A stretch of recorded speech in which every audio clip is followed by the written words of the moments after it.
시간 우리가 함께 읽은 말씀을 통해서 함께 하나님의 뜻을 깨닫는 시간이 되었으면 좋겠습니다. 우리가 신앙생활을 하면서 가장 중요한 것 중에 하나는 하나님의 은혜를 받는 것입니다. 그래서 하나님의 은혜를 받는 것이 우리가 신앙생활을 하면서 굉장히 중요하게 여기고, 또 그 은혜를 우리가 받지 못한다면 하루도 버티는 것이 굉장히 힘들 수가 있습니다. 그래서 하나님을 믿는 우리들은 신앙생활의 시작도 하나님의 은혜이고 우리의 끝도 하나님의 은혜로 마치기 때문에 절대적으로 필요한 것이 바로 하나님의 은혜를 받는 것입니다. 그리고 우리가 제일 중요하게 여기는 것, 바로 하나님께 구원받는 것도 하나님의 은혜로 받는 것이고, 하나님의 자녀로 살아가는 것도 하나님의 은혜를 통해서 우리가 하나님의 자녀로 살아갈 수 있게 되는 것입니다. 그렇기 때문에 오늘 본문 말씀처럼 하나님의 은혜가 필요합니다. 우리의 고백이 되어야 될 줄 믿습니다. 그리고 어떻게 하면 그 은혜를 우리가 받고 하나님의 은혜 안에서 살아갈 수 있을까? 말씀을 통해서 함께 나누도록 하겠습니다.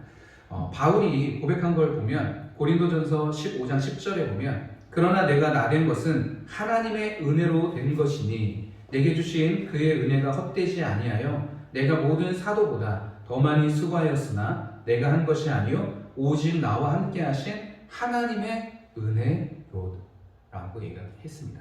그래서 바울의 고백을 보면 그 한 사람의 인생을 보게 되면 하나님의 은혜로 살았다라는 걸 우리가 알 수가 있죠. 내가 사도가 된 것도 하나님의 은혜고, 하나님 나라를 위해서 쓰임받은 것도 하나님의 은혜고, 하나님 나라를 전파하면서 고난당하는 것도 하나님의 은혜고, 내가 수고하며 애쓴 이 모든 것들이 전부 다 하나님의 은혜라고 고백하고 있다는 거죠. 그래서 우리의 인생을 돌아보면서 우리가 지금 살고 있는 지금까지의 인생, 그리고 앞으로 살아갈 나의 인생에 가장 필요한 것이 무엇입니까? 하나님의 은혜라는 거죠. 그래서 우리가 반드시 하나님의 은혜를 꼭 받아야 될 줄 믿습니다. 그래서 하나님의 은혜가 아니면 우리의 인생은 다 헛된 인생이 될 수가 있어요. 그래서 지금 이 순간에도 하나님께 받은 모든 것들을 하나님의 은혜임을 고백할 수 있는 그런 믿음의 자녀들이 되었으면 좋겠습니다. 그리고 지금 받은 은혜보다 더욱더 풍성한 은혜를 앞으로의 삶에서 우리가 받아서 누리는 그런 인생이 되었으면 좋겠습니다. 그러면 하나님께서는 과연 어떤 사람에게 이런 은혜를 베푸실까요? 어떻게 하면 하나님께 이런 은혜를 받을 수 있을까요? 과연 하나님은 어떤 마음을 가지고 우리들에게 은혜를 주실까요?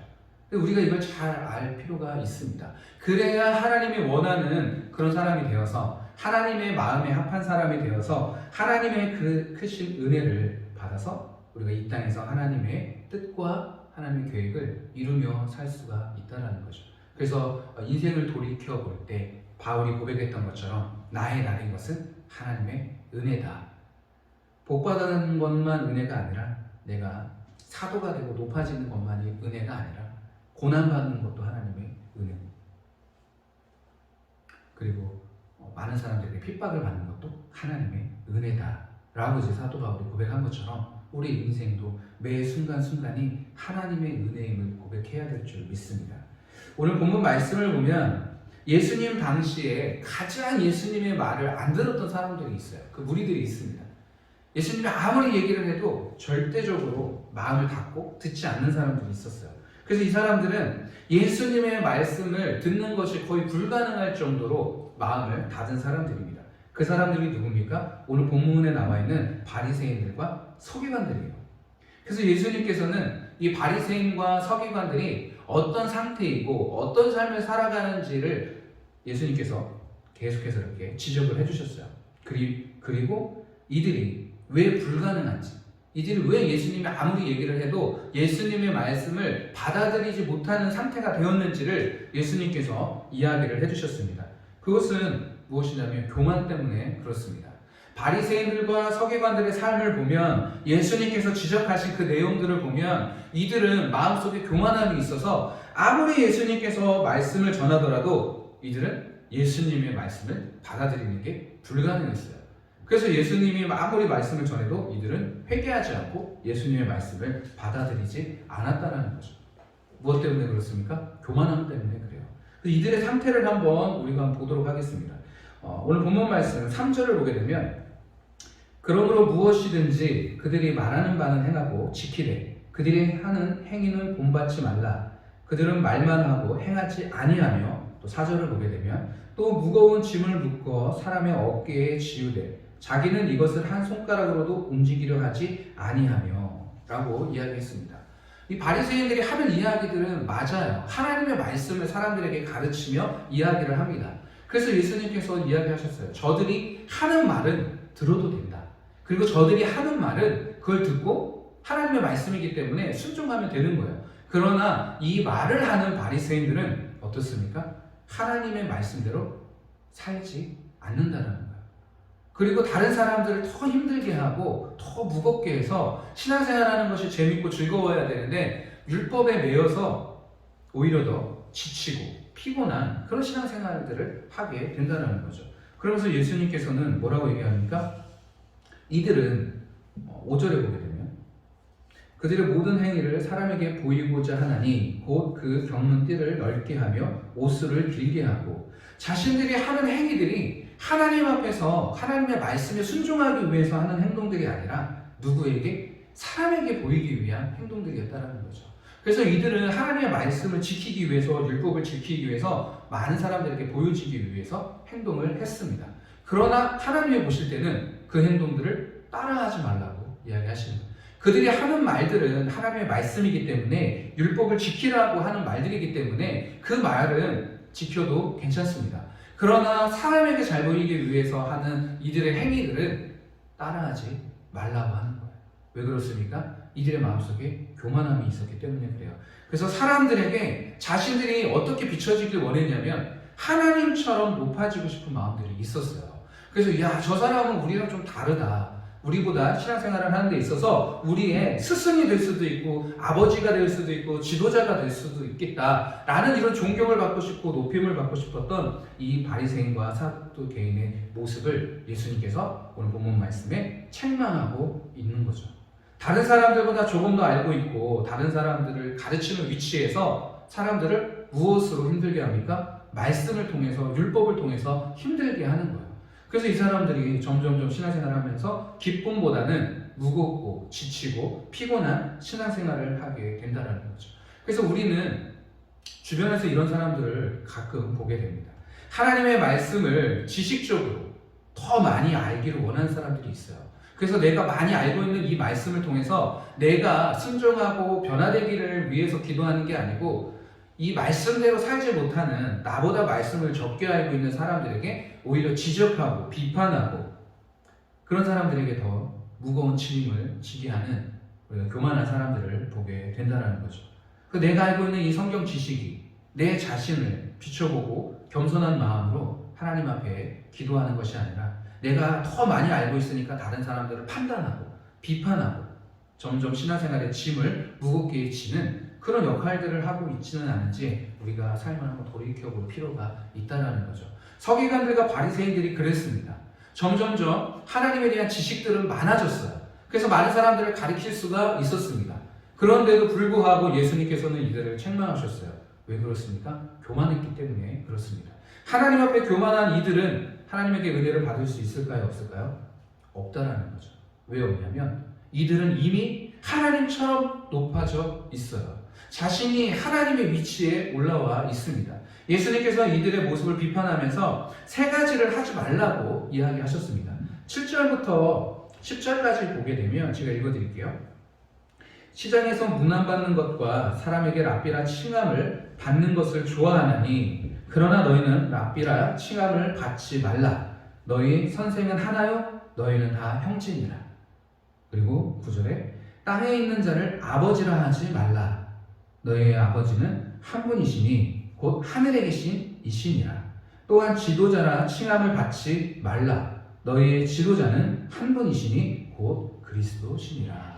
자, 이 서기관과 바리새인들이 많은 사람들에게 어떤 칭호를 받았습니까? 랍비라는 칭함을 받았어요. 스승이라는 칭함을 받았습니다. 그리고 또 어떤 칭함을 받았습니까? 아버지라고 칭함을 받았어요. 많은 사람들이 나의 영적인 아버지입니다. 이런 칭호를 받았습니다. 그리고 또 지도자라는 칭함도 받았습니다. 그런데 이것은 누가 받아야 되는 칭함입니까? 하나님이 받으셔야 되는 거예요. 하나님께서 나의 스승이시고 나의 지도자시고 나의 아버지라는 칭호를 하나님만이 받아야 되는데 이 사람들은 사람들에게 그런 이미 칭찬을 받고 있고 그런 칭함을 이미 받고 있다라고 얘기하는 거예요. 하나님만이 받아야 되는 그 위치에 이 서기관과 바리새인들이 올라가 있다라는 거죠. 그렇기 때문에 예수님이 오셔서 아무리 이야기를 해도 아무리 너희들이 잘못됐다라고 비판을 하셔도 이들은 스스로 교만해져 있고 스스로 하나님의 위치에 올라와 있기 때문에 이들은 예수님의 말씀을 받아들일 수가 없었던 거죠. 그리고 결국에는 어떻게 됩니까? 이들에게 화가 있을 것이라고 예수님께서 말씀하십니다. 그래서 우리가 때로는 교만함 때문에 하나님의 위치에 올라가 있을 수 있다는 거죠. 내가 하나님처럼 다른 사람들을 가리키고 내가 하나님처럼 다른 사람들을 영적으로 인도하며 또 세상 사람들에게 아버지라는 칭함을 받아가면서 그 사람들을 따뜻하게 하나님께 인도하는 것이 아니고 나에게 인도하는 그런 교만함을 우리가 볼 수가 있다는 것입니다. 그래서 우리가 신앙생활을 하면서 이 교만함은 하나님의 은혜를 받는 데 있어서 가장 큰 방해물입니다. 그래서 교만함이 있으면 아무리 하나님께서 깨닫게 말씀을 주셔도 절대로 깨달을 수가 없어요. 이미 내가 하나님의 그 위치에 올라와 있기 때문에 하나님께서 그 사람에게 아무리 회개할 기회를 주셔도 그 사람은 그 자리를 포기하지 못한다는 거죠. 성경에 보면 실질적으로 교만함 때문에 하나님께 심판을 받은 사람들이 있습니다. 사도행전 12장 21절과 24절에 보게 되면 헤롯이 나를 택하여 왕복을 입고 단상에 앉아 백성에게 연설하니 백성들이 크게 부르되 이것은 신의 소리요 사람의 소리가 아니라 하거늘 헤롯이 영광을 하나님께로 돌리지 아니하므로 주의 사자가 곧 친히 벌레에게 먹혀 죽으니라. 하나님의 말씀은 흥황하여 더하더라. 아멘. 이 헤롯 왕이 겸손함으로 하나님께 영광을 올려드렸다면 아마 그 왕위는 계속해서 유지가 될 수 있었을 것입니다. 그러나 이 헤롯 왕은 자신이 하나님인 것처럼 많은 백성들이 자신에게 소리를 지르며 환호하는 이 소리가 자신에게 하는 것처럼 느껴졌기 때문에 이 헤롯 왕은 하나님께 영광을 돌리지 않았습니다. 그랬을 때 어떻게 됐습니까? 벌레에게 먹혀 죽게 되었다라는 거죠. 하나님 앞에서 교만했던 이 헤롯 왕은 하나님의 은혜를 받아서 누리지 못하고 오히려 하나님께 교만함으로 하나님께 심판을 받아서 죽게 되었다라는 거죠. 그런데 이 헤롯 왕뿐만이 아니라 사울 왕도 마찬가지입니다. 이 사울 왕도 하나님 앞에서 교만함 때문에 그 왕위에서 쫓겨나게 되죠. 그리고 그 왕위는 누구에게? 겸손한 다윗에게 옮겨지게 됩니다. 이뿐만이 아니라 아나니아와 삽비라도 마찬가지예요. 자신이 가지고 있었던 이 헌금이 자신 것이라고 생각을 했습니다. 교만함으로 자신 것이기 때문에 절반만 하나님께 드려도 괜찮다라는 생각을 했어요. 그러나 하나님이 보실 때는 그 전부가 다 누구 거였냐면 하나님 거였어요. 그래서 온전히 하나님께 바치는 것이 하나님 입장에서 맞았습니다. 그러나 이들은 교만함으로 하나님께 드려야 할 그 헌금을 자신이 취하는 모습을 통해서 어떻게 됩니까? 하나님께 죽임을 당하게 된다는 거죠. 이처럼 교만함은 하나님의 은혜를 받지 못하게 할 뿐만이 아니라 실질적으로 하나님께 심판을 받게 되는 그런 아주 무서운 것입니다. 그렇기 때문에 우리가 이 교만함을 늘 경계해야 될 필요가 있어요. 잠언 16장 18절에 나와 있는 것처럼 교만은 패망의 선봉이요 거만한 마음은 넘어짐의 앞잡이니라. 우리가 교만하면 반드시 넘어지게 되어 있습니다. 반드시 하나님께 심판을 받게 되어 있다는 거죠. 그래서 우리가 하나님께 은혜를 받길 원한다면 어떻게 해야 됩니까? 이 교만함을 내려놔야 된다는 거죠. 그래서 지금까지 우리가 교만함으로 하나님 앞에 살아온 것들이 있다면 하나님께 회개를 하시고 하나님 앞에 겸손한 마음으로 하나님의 뜻을 받을 수 있는 그런 우리 하나님의 자녀들이 되었으면 좋겠습니다. 겸손함은 하나님에게 은혜를 받는 문입니다. 그래서 내가 겸손함이 있으면 이 겸손함을 통해서 하나님께서 나에게 은혜를 베풀어 주시는 거예요. 그것은 하나님께서 이미 약속하신 내용입니다. 잠언 3장 34절과 35절을 보면 진실로 그는 거만한 자를 비웃으시며 겸손한 자에게 은혜를 베푸시나니 지혜로운 자는 영광을 기업으로 받거니와 미련한 자의 영달함은 수치가 되느니라. 그래서 거만한 사람은 하나님께서 비웃으십니다. 네가 얼마까지 네가 교만할 수 있는지, 네가 내 앞에서 얼마나 더 높아지려고 하는지 하나님께서 비웃으신다고 이야기하셨어요. 그러나 반대로 겸손한 자에게는 은혜를 베풀어 주겠다라고 이야기하셨습니다. 그래서 우리가 겸손한 마음이 있다면 하나님께서는 우리를 어떻게 보시냐면 지혜롭다라고 보시는 거예요. 그러나 거만하거나 교만한 사람은 미련한 자다. 그리고 그 미련한 자의 결과는 수치가 하나님께서 수치를 주신다라는 거죠. 그러나 지혜롭고 겸손한 자에게는 하나님께서 은혜를 주신다는 걸 기억을 하셨으면 좋겠어요. 그래서 우리가 하나님 앞에서 하나님 나에게 이런 은혜가 필요합니다. 하나님의 은혜가 아니면 살 수가 없습니다. 라고 우리가 고백을 하지만 그 고백하는 상황에서 내 마음이 겸손해야 된다는, 그래야 이 겸손한 마음을 통해서 우리에게 하나님이 은혜를 베풀어 주신다는. 그러나 아무리 하나님께 은혜를 구하더라도 교만한 마음이 있다면 하나님께서는 그 사람을 비웃으시는 거예요. 그리고 그 사람의 인생에는 수치가 있습니다. 이것은 하나님께서 우리에게 약속하신 말씀이에요. 그렇기 때문에 우리는 반드시 어떻게 해야 됩니까? 겸손해야 되는 거예요. 그래서 겸손을 통해서 하나님의 은혜가 들어오는 축복의 문이 될 수 있도록 내 마음을 살피는 그런 시간이 되었으면 좋겠습니다. 교만함 때문에 하나님께 실제적으로 멸망당한 사람들이 많이 있어요. 그런데 반대로 겸손함 때문에 하나님께 은혜를 받은 사람도 많이 있습니다. 우리가 잘 알고 있는 대표적인 인물이 누굽니까? 하나님께 지혜를 받은 솔로몬 왕입니다. 우리가 착각하고 있는 것 중에 하나는 솔로몬이 기도를 많이 해서 하나님께 지혜를 받은 게 아니에요. 솔로몬이 하나님께 지혜를 받을 수 있어요. 전무후무한 지혜를 받을 수 있었던 것은 겸손함 때문에 하나님께 받은 것입니다. 우리 기도를 많이 해가지고 하나님께 이런 은혜를 받을 수 있다. 그러면 하루에 우리가 모든 걸 다 투자해서 기도를 하겠죠. 기도를 해서 이렇게 세상에서 전무후무한 지혜를 얻을 수만 있다면 하루 이틀이 아니라 1년, 10년이 아니라 내 인생을 걸어서라도 우리가 기도에 전념을 할 것입니다. 그런데 이 솔로몬의 마음을 보면 실질적으로 기도 때문에 하나님께 이런 지혜를 받은 것이 아닙니다. 열왕기상 3장 7절에서 10절을 제가 읽어드리면, 나의 하나님 여호와여, 주께서 종의 아버지 다윗을 대신하여 왕이 되게 하셨사오나 종은 작은 아이라 출입할 줄을 알지 못하고. 한 나라의 왕이 지금 하나님 앞에 뭐라고 고백하고 있습니까? 나는 아이라. 난 아이라고 이야기하는 거예요. 그러면서 계속해서 이야기합니다. 주께서 택하신 백성 가운데 있나이다. 그들은 큰 백성이라 수요가 많아서 셀 수도 없고 기록할 수도 없사오니 누가 주의 이 많은 백성을 재판할 수 있사오리까? 듣는 마음을 종에게 주사 주의 백성을 재판하여 선악을 분별하게 하소서. 솔로몬이 이것을 구하매 그 말씀이 주의 마음에 든지라. 하나님께서 이 솔로몬의 기도 내용이 마음에 들었습니다. 솔로몬은 뭐라고 지금 이야기하고 있냐면, 나는 하나님 앞에 왕이 아니라 아이라고 고백하고 있는 거예요.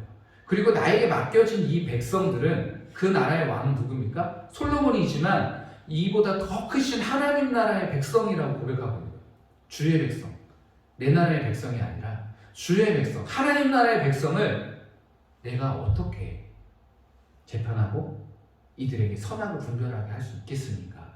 이건 누구만이 할 수 있는 거예요? 하나님만이 할 수 있는 거예요. 그러니까 이 왕의 자리는 내가 잘 돼서 이 자리에 올라온 게 아니고, 내가 혈통이 좋아서 이 자리에 올라온 게 아니고, 하나님께서 이 자리를 세워주셨다라는 걸 솔로몬이 지금 하나님께 고백을 하는 거예요. 이 자리는 하나님이 세워주신 자리입니다. 저는 왕으로는 비춰질 수 있지만 하나님 앞에서는 아이입니다. 많은 사람들이 내 나라의 백성이라고 볼 수는 있지만 제가 볼 때는 내 백성이 아니라 하나님 나라의 백성입니다. 그렇기 때문에 하나님 나라 이 백성을 다스리기 위해서는, 관리하기 위해서는 무엇이 필요합니까? 하나님의 지혜가 필요하다고 이야기합니다. 이 고백을 하나님이 기쁘게 받으셨다. 그 말씀이 주의 마음에 든지라. 이것 때문에 하나님이 솔로몬에게 지혜를 주신 거예요. 1천 번제 때문에 하나님께 드린 것이, 하나님이 그걸 보고 주신 것이 아니라, 그래서 많은 사람들이 한 번에 드렸냐 아니면 1000일 동안 드렸냐, 그거에 관심을 가져서 한 번에 많은 시간 하나님께 기도하고 헌금하고 예배하는 게 중요하냐, 아니면 지속적인 기도와 지속적인 예배가 중요하냐, 거기에 초점을 맞추고 있는데, 그것이 아니라 솔로몬은 겸손한 마음으로 하나님께 기도했을 때 하나님이 그 기도에 그 마음이 진짜라는 걸 하나님이 알게 됩니다. 왜냐하면 이 아이라는 표현은 또 누가 했냐면 예레미야가 했어요. 하나님께서 예레미야에게 나타나서 하나님 나라에 소명을 주셨을 때, 선지자로 부름을 받을 때, 그때 예레미야가 한 말이, 예레미야 1장 6절에 보면 내가 이르되 슬프도소이다 주 여호와여 보소서 나는 아이라 말할 줄을 알지 못하나이다 하니. 그러니까 이 솔로몬이 자신을 아이라고 표현한 것도, 예레미야가 하나님 앞에서 자신을 아이라고 표현한 것도, 이 모든 것들이 다 실질적으로 하나님 앞에 섰을 때 나는 아무것도 아니라는 사실, 내가 가지고 있는 지식이나 능력이나 물질이나 아무것도 아니라는 것을 본인이 스스로 깨달았습니다. 그리고 전적으로 하나님의 은혜를 구했을 때 하나님이 그 겸손함을 통해서 은혜를 베풀어 주셨다는 거죠. 그런데 우리가 이렇게 얘기했지만 솔로몬은 진짜 지혜가 없는 사람이었을까요? 있는 사람이었을까요? 솔로몬이 진짜 지혜가 없어서 하나님께 지혜를 구했을까요? 아니면 지혜가 있는데도 겸손함으로 지혜를 구했을까요? 다윗이 솔로몬을 뭐라고 이야기했냐면, 다윗은 굉장히 지혜로운 사람입니다. 그리고 사람 볼 줄 아는 눈을 가지고 있었던 사람이에요. 오랜 시간 힘들고 어려운 과정들을 겪어가면서 사람을 볼 줄 알았습니다. 다윗이 솔로몬을 평가를 합니다. 열왕기상 2장 9절에 보면 그러나 그를 무지한 자로 여기지 말지어다 너는 지혜 있는 사람이므로 그에게 행하니 알지니 그의 백발이 피 가운데 수월에 내려가게 하라. 다윗이 죽어가면서 유언을 남긴 게 있어요. 그러면서 솔로몬에게 이야기합니다. 내가 다 이야기하지 않아도 너는 지혜로운 사람이니까 내 뜻을 다 알겠지? 라는 뜻이었어요. 그러니까 다윗이 솔로몬을 볼 때 하나님 앞에 구했던 것은 열왕기상 3장이에요. 그러나 다윗이 이야기한 것은 열왕기상 2장입니다. 하나님께 지혜를 받기 그 전부터 다윗이 솔로몬을 봤을 때 이 아이는 어때요? 이 왕자는 지혜가 있는 사람이었어요. 그러니까 내 뜻을 다 알겠지? 라고 이미 다윗이 인정했던 사람입니다. 그럼에도 불구하고 이 솔로몬은 하나님 앞에서 아이라고 표현을 하는 거예요. 그리고 주의 백성이라고, 내가 가지고 있는 이 모든 권력과 이 능력들이, 이 힘이 내 것이 아니라 하나님의 것이라고 이야기합니다. 하나님이 나에게 맡겨주신 이 일들을 어떻게 내가 감당할 수 있겠습니까? 내 지혜로는 부족합니다. 하나님 나에게 지혜를 주시옵소서 라는 것이 바로 솔로몬의 마음이었다는 거죠. 그래서 이처럼 실질적으로 겸손한 사람은 하나님께 은혜를 받고 하나님의 크신 돌보심을 또 경험할 수 있지만, 반대로 겸손하지 못하고 하나님 앞에 교만한 사람들은 실질적으로 가지고 있는 모든 것들도 다 잊어버리지만 하나님의 심판을 받게 된다는 거예요. 그리고 하나님께서는 그 사람을 비웃고 계신다는 거예요. 우리들에게는 하나님의 은혜가 반드시 필요합니다. 이 은혜가 없으면 우리는 하루도 살 수가 없어요. 그러나 교만한 마음으로 하나님께 은혜를 구한다면 하나님께서는 그 기도를 듣지 않으십니다. 하나님 앞에서는 진심으로 정말 하나님이 필요하다고, 우리가 내 자신이 어떤 위치인지 어떤 마음인지 솔직하게 하나님께 이야기를 하면서 하나님 앞에 도움을 구해야 우리의 마음을 보시고 우리의 기도를 들으시고, 네 마음이 진짜구나, 네가 진짜 나의 은혜가 필요하구나 라는 거 하나님이 보시고 우리에게 은혜를 베풀어 주신다는 거죠. 말씀을 정리하겠습니다. 선지자 하나니가 유다왕 아사에게 한 말이 있어요.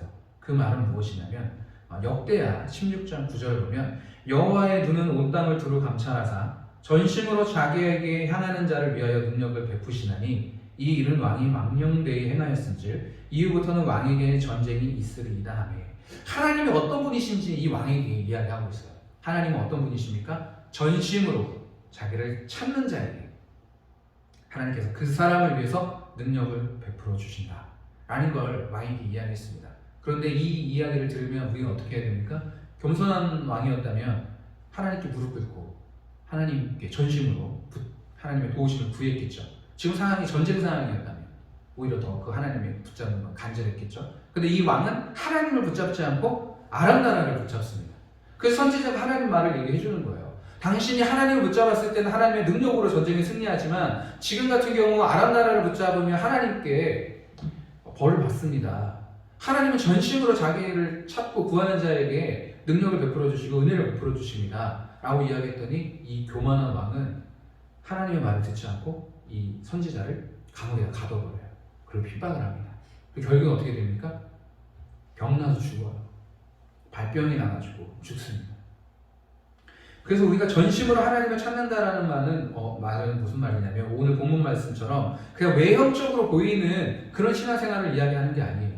사람들에게 존중받고 인정받고 칭찬받고 싶어서 많은 사람들이 있는 곳에 이렇게 다 이렇게 옷 차려입고 스승으로서 또 지도자로서 때로는 아버지로서 존중받고 하나님의 위치에 쓰는 것이 아니고 봐라 내 모습이 얼마나 너희랑 다르냐라고 이야기하는 것이 아니라 실질적으로 하나님 앞에서 왕이지만 겸손함으로 내가 아이입니다. 하나님의 은혜가 아니면 저는 살 수가 없습니다. 온전히 내 삶에 하나님의 은혜를 구하는 그 사람이 바로 하나님이 찾는 사람이에요. 은혜를 주기 위해서 그 사람을 위해서 능력을 행하기 위해서 찾는 사람이 바로 전심으로 하나님을 향하는 사람. 겸손한 마음으로 하나님이 아니면 안 됩니다. 라고 하는 사람이 바로 하나님의 은혜를 받을 수 있다는 거죠. 의심하는 사람만 기적을 체험하지 못하는 건 아니에요. 믿음이 없는 사람만 하나님의 능력을 보지 못하는 게 아닙니다. 교만한 사람도 하나님으로부터 아무것도 받을 수가 없어요. 아무리 기도한다고 해도 교만함이 있다면 하나님은 능력을 행하지 않습니다. 하나님은 비웃고 계신다는 거예요. 그리고 그 인생에 하나님의 수치를 주신다는 거죠. 그래서 교만함은 단순히 있어도 되고 없어도 되는 게 아닙니다. 이 교만함은 반드시 없애야 되는 거예요. 겸손함도 마찬가지입니다. 어떨 땐 겸손하고 어떨 땐 교만하고 왔다 갔다 이게 아니라 겸손함은 반드시 있어야 되는 거예요. 하나님의 은혜를 받기 위해서는 반드시 우리에게 필요합니다. 그래서 오늘 말씀처럼 하나님께서는 바리새인들과 서기관들을 책망하셨어요. 겉모습으로는 존중받고 있었지만 이미 하나님의 위치에 올라가 있었던 이 사람들. 아무리 예수님이 이야기해도 너희들 잘못되고 있다. 너희들 그렇게 외형적으로만 사람들에게 존중만 받는 그런 신앙생활은 안 된다라고 예수님이 이야기했지만 이들은 그 예수님을 오히려 더 잡아서 죽이려고 했던 거죠. 그런 사람들에게 예수님이 뭐라고 얘기하십니까? 화 있을진저라고 이야기하죠. 그리고 독사의 자식들아라고 이야기하십니다. 그래서 우리가 하나님 앞에서는 은혜가 반드시 필요하다는 것을 반드시 기억을 하셔야 돼요. 구원받는 것도 하나님의 은혜가 필요하고 또 우리가 이 세상 하루하루 살아가는 모든 것들이 하나님의 은혜가 필요합니다. 근데 이 은혜는 아무나 받는 것이 아닙니다. 믿음만 있다고 되는 것이 아닙니다. 기도만 많이 한다고 되는 것이 아니에요. 신앙생활만 열심히 한다고 하나님의 은혜를 받는 것이 아닙니다. 무엇입니까? 겸손한 마음이 있어야 돼요. 온전히 하나님을 찾고 구하는 그 겸손함이 있을 때 그 겸손의 문을 통해서 하나님의 은혜가 부어지는 것입니다. 그때 우리는 왕의 위치여도 상관이 없어요. 가장 낮은 위치에 있어도 상관이 없습니다. 바울처럼 감옥에 갇혀 있어도 상관이 없어요. 핍박을 받아도 상관이 없습니다. 가진 것이 아무것도 없어도 상관이 없어요. 우리가 그때는 무엇을 고백하게 됩니까? 모든 것들이 하나님의 은혜입니다. 나의 나된 것은 하나님의 은혜라는 걸 고백하게 된다는, 고난받는 것도 핍박받는 것도 힘든 삶도 내가 부하게 된 것도 왕위에 오른 것도 많은 사람들에게 인정받고 존중받는 그 위치에 있어도 이 모든 것들이 다 하나님의 은혜입니다 라고 고백할 수 있는 거죠. 그런 겸손함이 있을 때 하나님은 더 부어주시는 거예요. 하나님의 능력을 더 부어주시는 그런 경험을 우리가 하셨으면 좋겠습니다. 그래서 하나님께서 지금 두루 찾고 계신데 하나님의 능력을 베푸시기 위해서 사람을 찾고 계세요. 근데 어떤 사람을 찾습니까? 겸손한 사람을 찾고 계십니다. 그래서 우리 안에 겸손한 문이 있다면 이 문을 통해서 하나님께서 크신 은혜 베풀어 주실 줄 믿습니다. 이 시간에 우리가 말씀을 붙잡고 함께 기도하길 원합니다. 나의 부족함이 하나님의 은혜로 채워지게 하여 주시옵소서. 또한 말씀을 통해서 내가 얼마나 교만한지 깨닫게 하시고 하나님의 말씀으로 내가 겸손해지는 귀한 시간이 되게 하여 주시옵소서. 우리 이 시간 함께 찬양하며 함께 기도하겠습니다.